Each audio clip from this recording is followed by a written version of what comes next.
Hello everyone, vidonko.com ওয়েবসাইটে তোমাদের সবাইকে স্বাগত জানাই। আমি সৌরভ দে, তোমাদের ম্যাথ টিউটর। এখানে যে প্রশ্নটি নিয়ে আলোচনা করব, দেখো এখানে আমাদের এক্স এবং ওয়াই এর দুটি সহসমীকরণ দেওয়া আছে। তো সেটাকে অপনয়ন পদ্ধতির সমাধান করে সেগুলিকে আমাকে এক্স ও ওয়াই এর মান নির্ণয় করতে হবে। তো অপনয়ন পদ্ধতিতে আমরা জানি যে কোনো একটি রাশি হয় এক্স না হলে ওয়াই এর সহগকে আমাকে কি করতে হবে, একই করতে হবে এবং তারপরে তাদের মধ্যে যোগ বা বিয়োগ করে আমাকে এই এক্স অথবা ওয়াই এর মান নির্ণয় করতে হবে। ঠিক আছে, তো আমরা সেই রাশিটিকে অপনয়ন করে দেব এবং অন্য রাশির মান বেরিয়ে যাবে। তো এক্ষেত্রে আমরা দেখো প্রথমে যদি এই অংশটা দেখি, এই সমীকরণটাকে আমরা আগে একটু সিম্পলিফাই করে নিই।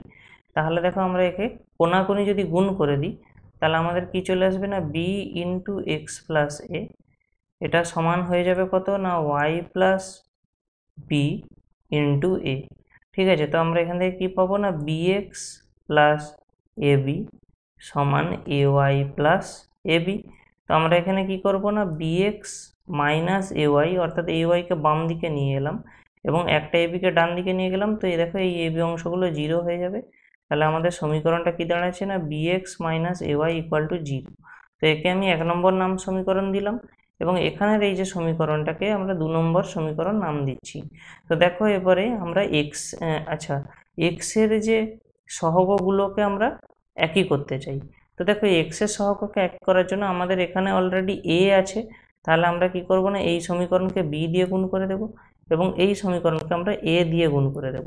তাহলে এই সমীকরণকে এ দিয়ে গুণ করলে আমরা কি পাবো না a b x minus A square y সমান জিরো, এবং এখানে বি দিয়ে গুণ করলে আমরা কি পেয়ে যাব না a b x minus B square y সমান, দেখো এই বি দিয়ে এই এ স্কোয়ার মাইনাস বি স্কোয়ারকে গুণ চলে যাবে।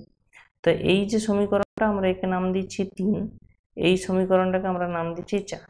তো আমরা এরপরে কি করছি না, এরপরে আমরা যে কাজটা করব সেটা হলো 4 মাইনাস 3, 4 নম্বর থেকে 3 নম্বর বিয়োগ করে দিচ্ছি। তো দেখো এই এ বি এক্স এবং এই এ বি এক্স অংশটা কেটে যাবে। তো আমি 4 নম্বর থেকে যখন 3 নম্বর বিয়োগ করব এই অংশটা প্লাস হয়ে যাবে, কারণ এই মাইনাস ছিল আবার মাইনাস হচ্ছে তো প্লাস। তাহলে আমরা কি পাচ্ছি, বাম দিকে পাবো বি স্কোয়ার ওয়াই প্লাস এ স্কোয়ার ওয়াই সমান, আমরা গুণ যদি না করি তাহলে এখান থেকে কি পাবো না B into a square minus B square, এবং এই অংশটা জিরো ছিল তাই এখানে জিরো হবে, তো এটা কোনো এফেক্ট হচ্ছে না এখানে।